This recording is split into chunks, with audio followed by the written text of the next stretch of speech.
Hello, good day. Welcome to another session of Chat with Dr. Mercy Umeri.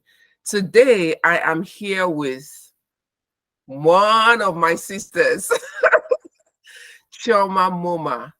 It is such a privilege and an honor to have Chioma on this call. I and Chioma have so many things in common, apart from the fact that we are moms. You know, Chioma is also very passionate about policy, which is also something I'm very passionate about. Chioma, it's good to have you here. Thank you. Thank you, Dr. Mercy. It's great to be here as well. Thank you for having me. Yeah, so before we start, I would just like to, give you a snippet. Chioma has this amazing bio, but I'm going to read just a short, part of this bio, okay? So Chioma Moma, Mrs. Chioma, is a public policy lawyer. She is an author, a parenting educator, and a coach.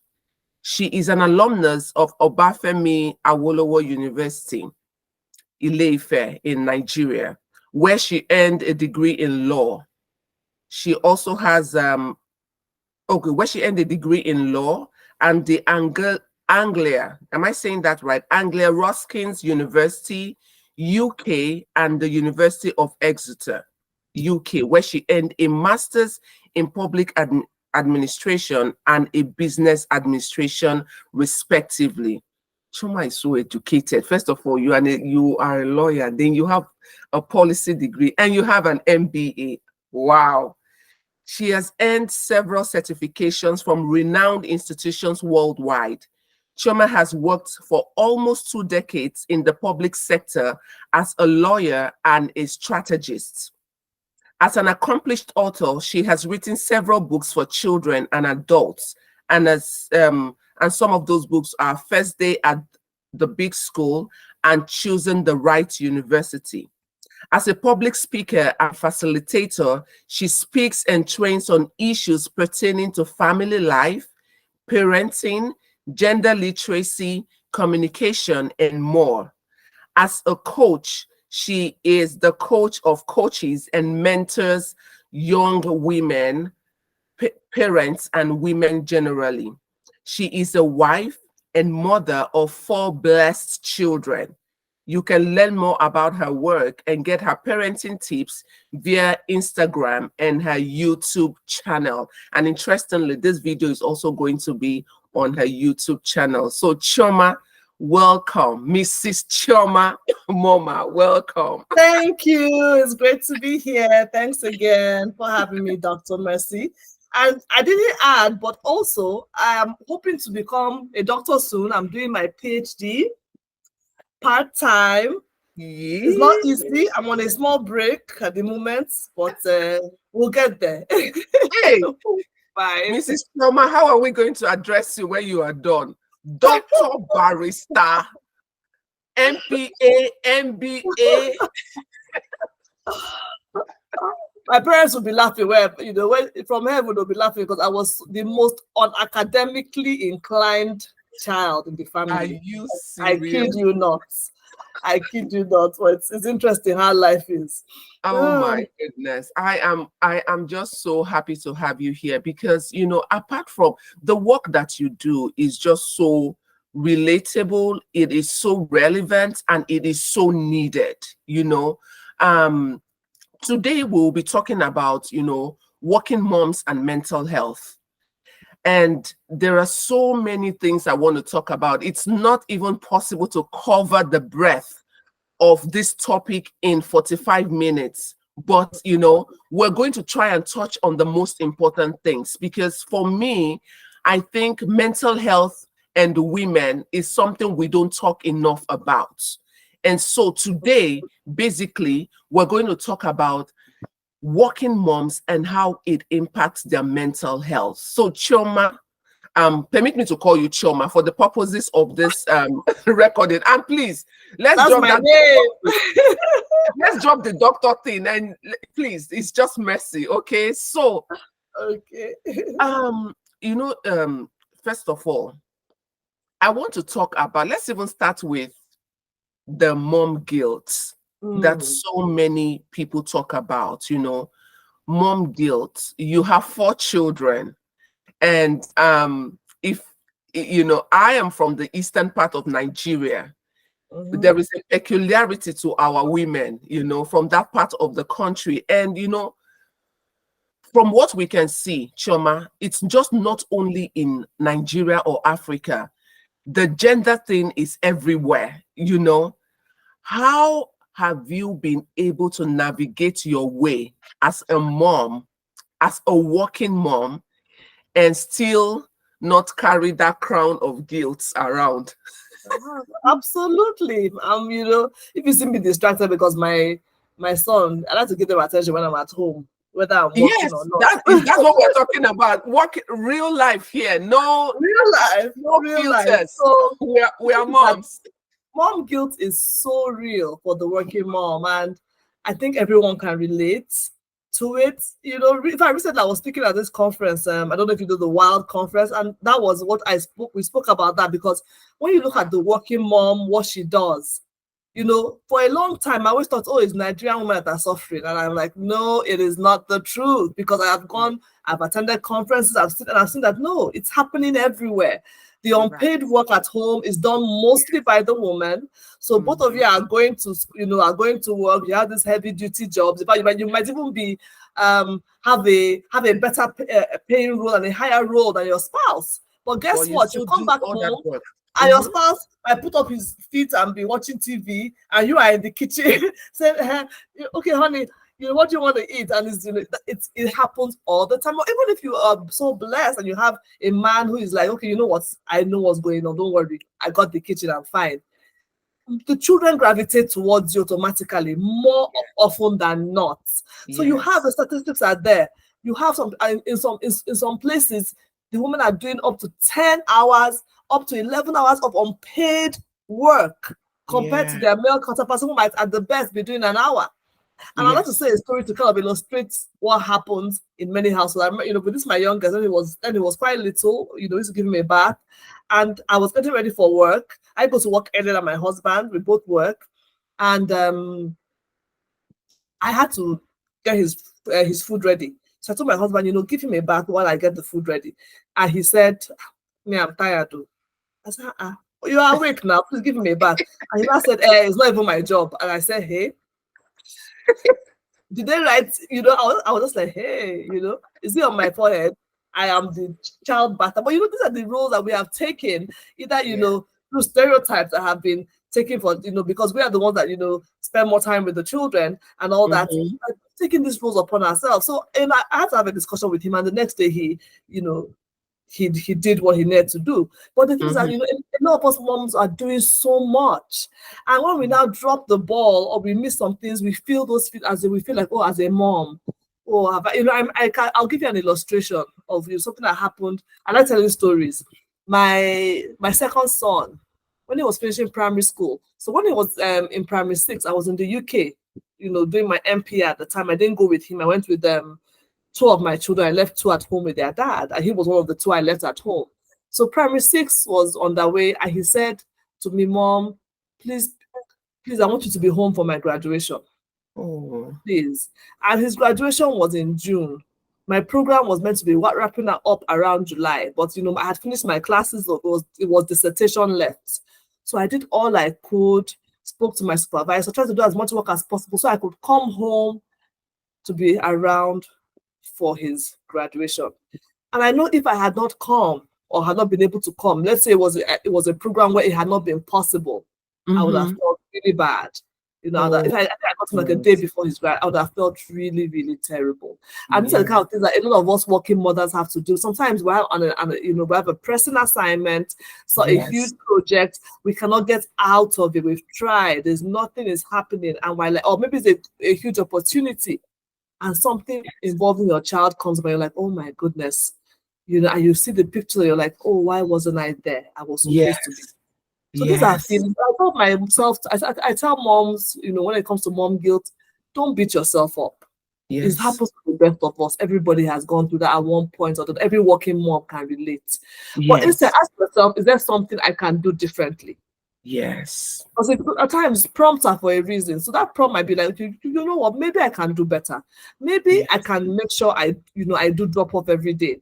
So even if I can't pick him up, I can't pick him because of because there's a long commute. Maybe I can do drop off, or maybe I can't do either. But I'm going to make sure that my evenings are free during the week, Yes. so I can spend time with him or her. So let's look Yeah. at those that are making us feel guilty and say, is there any merit to it? Is there something we can adjust? And then we also need to be easy on ourselves. At times Yeah. we're a bit critical. We're like, the other day I wrote about the myth called multitasking. I will share with you. And I was like, this whole multitasking, we need to multitask as women. It is something that we do not need to do. Yeah. It's like a woman thing. Oh, even, every woman is like, oh, every top woman you hear, oh, I'm a great multitasker. We're not supposed to multitask. It's not even a human capability. It's a computer ability. The word was invented to describe a function of a computer. That is how that word came into being. But we want to be cooking, carrying baby, while on the phone, while doing podcast. How? Something is going to be give. Something is going to give. You have to now say, you know what, I choose to do this at the time. So there's nothing wrong with saying, okay, you know what, I need to take a career break because I just had a newborn. I need to just take 6 months off to stay. There's nothing to be ashamed of. Or there's nothing wrong with saying, you know what, for now, I'm going to come home late every day because this project is so important. And after this phase, I'll be able to face the family squarely. There's no shame in it. So you must be able to just tell yourself the truth and say, you know what? Yes, I have this feeling. Yes, it's natural, but what am I going to do about it? What am I going to do with it? How am I going to take this lemon into lemonade? Am I going to just be feeling bad? Feeling bad will not help you. Feeling bad will not do anything for you. Oh, I could not breastfeed. Are you going to try and breastfeed the next one? Are you going to say, okay, at least I'm loving my child, but maybe I'm not breastfeeding, but I'm giving him all the love that even some breastfeeding, So let's stop being so tough on ourselves. Let's take action and say, what can we improve? What can we change? What things can we do better? And then let's also use our support systems. Because that's something we don't do, and those are the things that cause that guilt. We have people that can support us, but we refuse to use them. If they want to do everything ourselves, and in the bid to do everything ourselves, in the bid to multitask, we drop some balls. So you cannot make that thing. For whatever reason, have a friend who say, please, you know what, I am trying to make this football practice, but it is not working. This thing we've been working on for how many years? It's like today it's going to work. Can you please help me take pictures if he scores any goal, or just take a picture of him playing so that it won't be so bad? Or you try and make sure you have friends at work so that the day you need to be off for that birthday or that recital, you can tell somebody, and I always cover for you. Please, I need to be my son's school right now. Okay, so just cover for me, or you do the needful. And these are why human beings. So we can. This things happen. I've heard of nurses exchanging shifts because I need to be at my son's whatever. Those important things. Try not to miss them. Try to see what is causing these feelings of guilt. Are they valid? If they are valid, deal with them. If they're not valid, cut yourself some slack. You are trying. You're a woman. Use your support system. Use your family. I call it a parenting village. Who is in your parenting village? Is it your co-workers? Is it your mom? Is it your dad? Is it your neighbor? Is it the other parents in the school who you don't like talking to? Start talking to them, because they could be vital people in your school, in your parenting village that will help you and help you get over those feelings of guilt when they come. So I hope I'm not spoken too much, Mercy. I can go. Oh I can my go goodness. because mom guilt is something I have written about, I have spoken about, because it's something that is so every working mom. Oh my goodness. Like, you can even see my note. This is like a master class. We can actually just end this video now, and we would have covered a lot. So Chioma, I like some of the things that you said. I like the fact that you acknowledge that there is a mom guilt, because some people are like, no, I don't feel any kind of guilt. Then really we should question your motherhood, right? Because the things that we do, right? But look at some of the important points that you raised. What is causing that guilt? For instance, see if there are valid things, valid points. And if there are none, you said, do not beat yourself up, give yourself grace. If it's something you can, yes. And you said, what can I do better? You know, I like the examples that you use. Absolutely. I have 3 kids. Two of my children are into sports. One plays volleyball, the other one plays basketball. Choma, sometimes their times clash, the times for their games clash. This is one human being. Sometimes the dad goes to one and I am in one, so that, you know, I'm like, please take short videos, just the examples that you gave. Please send me pictures. And we cannot be in 2 places at the same time. So there are sometimes I am, as a professor, I travel for conferences like you were in the UK. I'm not even able to be there. So I have a group of mom. We call ourselves the athletic moms. You know, I'm like, I'm not going to be around. Please make sure, you know, you're helping make sure the baby is okay. Take pictures, send me you know, send important moments to me. So you said take action. What can you do? And I like the term you use, parenting village. We cannot do it alone. When I was in Nigeria, if I had to travel somewhere, you know, I lived in Abuja at the time, I'll fly my mom in, I'll fly my sister in. But I am in the US, you cannot fly anybody in. Do you understand? So I had to create your, you know, I like the term parenting village of other moms, of, you know, friends at home. There is a parent teachers meeting. I tell them in the office, I got to run for this meeting. I'll be back in another 1 hour. Please, if anybody needs my attention, do this. Then I like what you said. Please use your support system. This idea of super moms that we're putting on ourselves, nobody's giving us a word for it. Use your support system, because sometimes we know we have the support system, but some of us have been so grown. Choma, I don't know what position you are in the family, but I'm a first daughter. Ada. We are the Adas. You know what rest. So the Ada thing, you know, for my global audience, the Ada thing is the first daughter in the family, which is a strong cultural thing, especially if you're from the Igbo part of the eastern part of Nigeria, where you are the responsibility, you're the second mom, so to say. You know, the responsibility rests on your head. And so naturally, when we grow into adulthood and we think we just want to take on responsibilities, that is a facade. That is not true. It is. Use your support system. So Choma, you see, I was taking notes. It is. And still, you know, about the support system, especially for those of us, if you have your husband, you have a spouse living with you, especially I'm talking to, you know, especially to the, you know, to those of us who grew up in a very patriarchal society where men are raised not to do anything. Sometimes you have to help yourself by telling them, asking him what you want, telling him your needs. Nobody likes wahala. Some men are going to say, oh, let me help you. But some will say, well, she has it all covered. Let me enjoy my football game. So you have to not nag for help, not shout for help, but ask and say, oh, honey, you know what, I need a hand here. You know, and you know, at times, let's let them understand that it's also their duty. So they're not doing a favor by, you know, doing something for their child. Because do you want us to go there?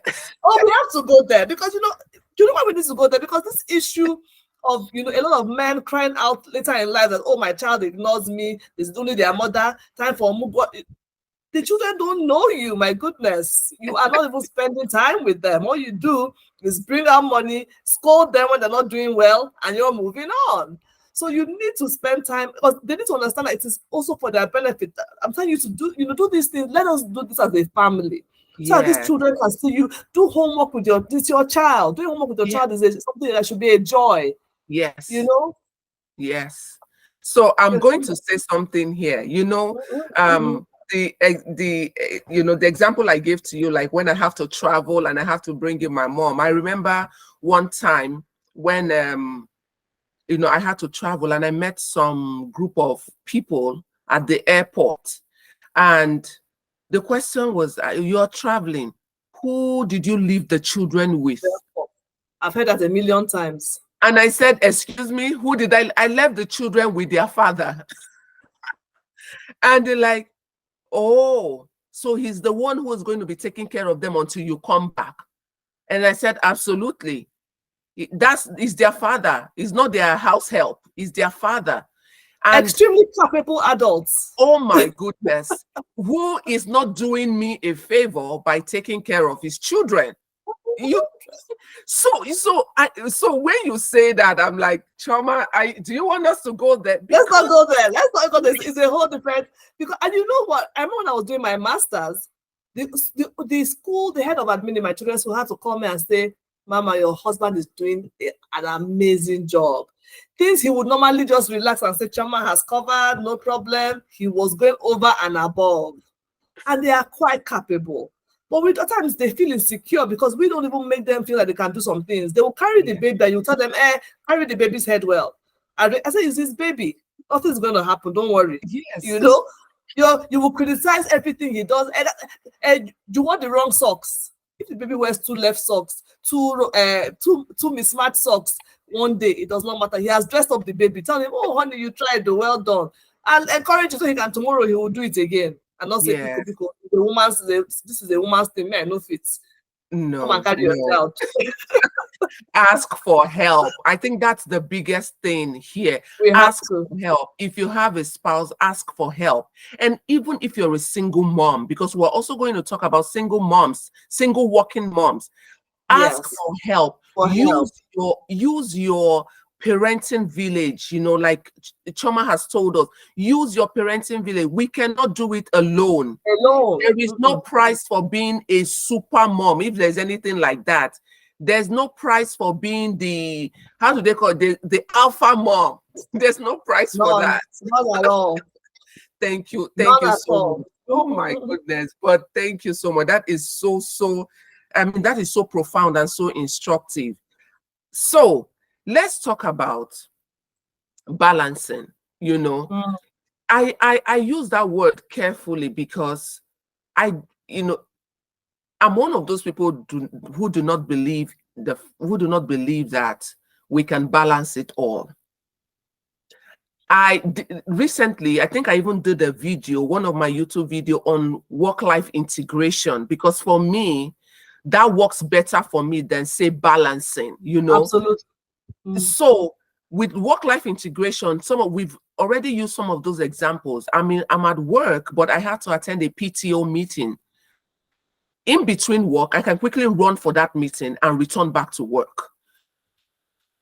I want to spend time with my spouse, but sometimes the Saturdays we have with our growing children, Saturdays are for sports. We are going for one volleyball sport or going for one basketball thing or one tournament. So within the week, we set lunch dates where, okay, so break time is my break time. Can we meet, somewhere at one restaurant and just, eat together? Catch up. Because while we're raising the kids, we have to keep this romance and this marriage going, right? So for me, those are some of the things I've started doing to integrate my work life and my motherhood, my life. So I want to hear from you. How have you been able, for want of a better word, balance all of these roles as a working mom, as a wife, as a mom? I want you to please share with us how you've been able to navigate all of these roles. Interestingly, I started writing a lot because I was looking I was trying to understand. In fact, the title of my thesis is "Work-Life Balance in the Nigerian Public Sector," just to show you how crazy I am about trying to understand how we can achieve this myth of balance per se. And I like you, I prefer the word what's it called? Work-life integration. Integration. I prefer integration. I prefer harmony. All those other things. I think they actually work. But the thing is that I think even the definition of work-life balance has to change because in the academic space, it's still used a lot. So I will still use it. But I still use it in the academic space. That's actually what we use. Yeah, that's what's used. So it's going to have to change because people make it seem as if, okay, work-life balance means work, everything else like this on the same plate. But in reality, that's not really life. Like I said, that sometimes I remember the time I was working on a policy, for an administration, and we're working on this document, and I saw myself working, and next thing it was 5 a.m. I was like, oh, Wow. like I did not sleep today, and that obviously is not something I do often or frequently, but that day happened, and I had to just go have a bath and then get ready for work.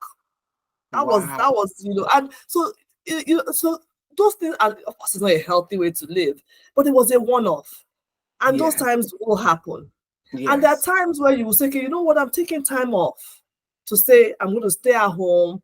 I'm in between jobs. I want to transit, but I want to just stay at home for like 3-4 months to catch my breath. Or vacation. Vacations are a must. I tell people that you're not Yes. indispensable. You must take time off. You Yes. must take time off. Overscheduling, we've all been so guilty of those things. That we put in Mhm. so much, not refusing to say no. Yes. If Oh, anyone you're that already comes to me, you're going into the part of, mental health tips that we will oh talk about. But yes, because yes. Dr. Mercy, think about it. When you send me the message, I get quite a few messages from people. There's no way I can say yes to all. There was a Yes. time I would, just because I'm trying to be Miss Nice, Miss Madam Nice, I will put yes, yes, yes, yes, yes. You see me the whole day. I'm scheduled, and it's not Oh, healthy. You yeah. cannot, you're not paying time. And for me, I'm unapologetic. Yes, I'm speaking, but if my son walks in here, I will give him some time and give him Oh, attention because yes. I'm at home. I'm on his space. So Mm-hmm. I don't want to bring my work and all that and bring it home, and now you can't even talk to me. And it's actually not even proper. So Yeah. yes, they know that they have to be quiet and all that, but not to the point that they can't even come and enter the room. No, you enter and say what you want to say. So we Yes. have to make sure that we're incorporating aspects of our work into our life, aspects of our life into our work. How do I do this? This is what I do. My own tips. You must know Yes. I have a family. Some people Yes. are hiding their family. They don't want them, but you must. If my children come and visit me in the office, Yes. Yes. because I'm Yes. intentional. I want you to know that I have a life outside this place. Yes.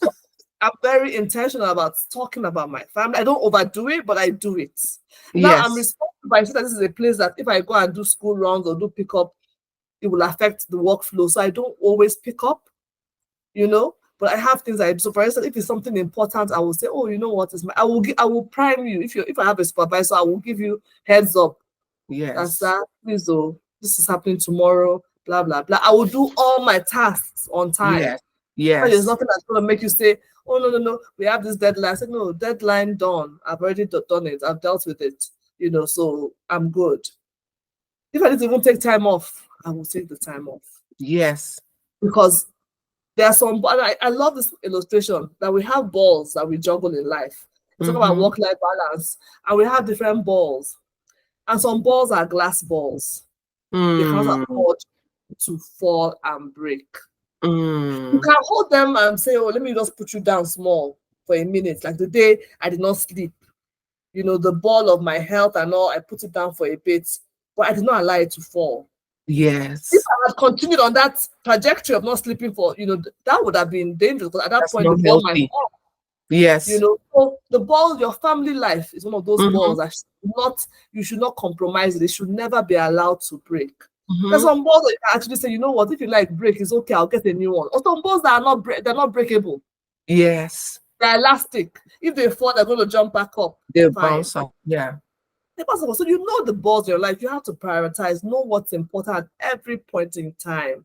For instance, I was particular about getting certain kind of roles when I was having children, when my children were young, because I knew I did not want to be closing late from work. At times you Yes. cannot always plan your life that way, but I was when people were looking for certain jobs, I loved the way bankers were looking, but I said, no, no, no. I need something that I will be closing during the day. I don't want to be Yeah. closing when the moon has In the come night. out. Yes. I want to get home on time. I want to be able to pick up my children. I was very intentional about the kind of roles I was looking at a particular phase of my life. Now my children are older. I'm now a bit more okay. I can do this. The older ones are there. Da, da, da, da. So you have to look at your life and look at is every area of your life in sync.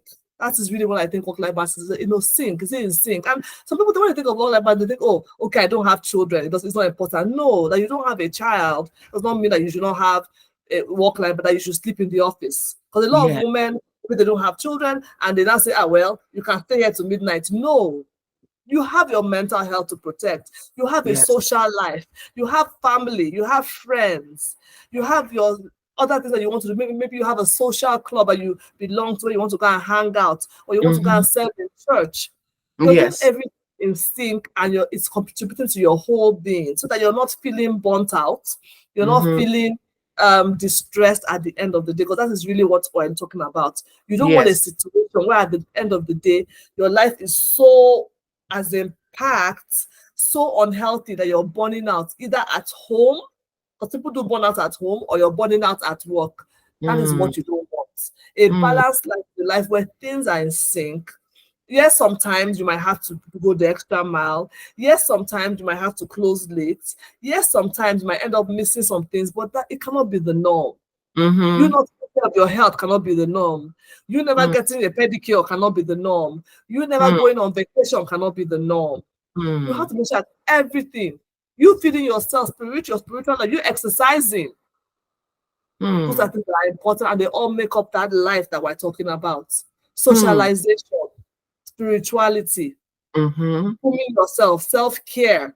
I always say for women, self-care is not selfish. You must make sure that every aspect of your life is well taken care of. Now I'm thinking of today, I'm like, I need a pedicure today. And I have to find for that pedicure.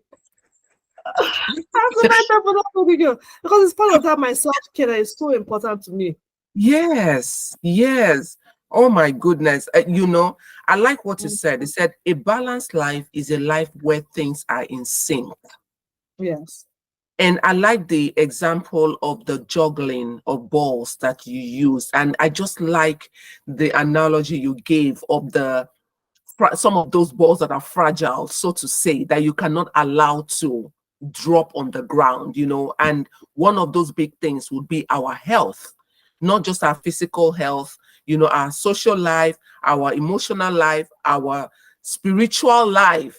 For some of us, it's our anchor. In fact, that's like the foundation, right? Every other thing is built on it. And I also like what you said about know what works for you. You have to know what works for you. There is no room for comparison. I can't compare my life with Chioma's life, because what works for Chioma might not work for me. What works for Mrs. A or Miss B may not work for the next person.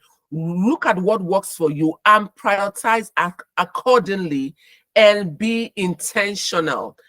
The example you gave about looking for certain roles while your kids were young. It is so important. I know that there are women who leave the workforce totally when they're having kids, and that's perfectly okay, because from what you said, at that point, that is what works for them, and it's perfectly okay. Nobody should guilt trip you into feeling like you are less for making that decision, or for deciding this is what your family needs at the time. So you have to know what works for you. For me personally, Chioma, the example you gave about bankers, my husband was a banker, and I knew there was no way both of us were going to be bankers. And so picking, jobs that would enable one person to be more present. I didn't say present all the time, to be more present. More present. Yes, it's very, very crucial. Wow. Absolutely. I couldn't agree more. Say that again. I could not agree more. It's so crucial. Yeah, thank you. And I know you already mentioned some of this, but now I want you to give us tips that has helped you, as a working mom.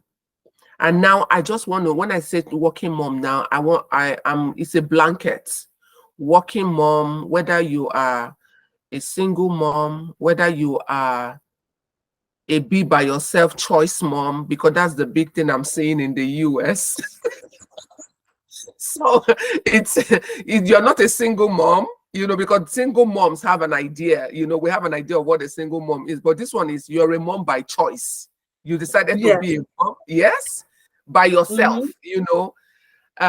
Working moms like, you know, like us with Mm-hmm. children, working moms without children. I like what you said about the fact that you don't have kids does not mean your life should be all about work and you're not taking care of yourself.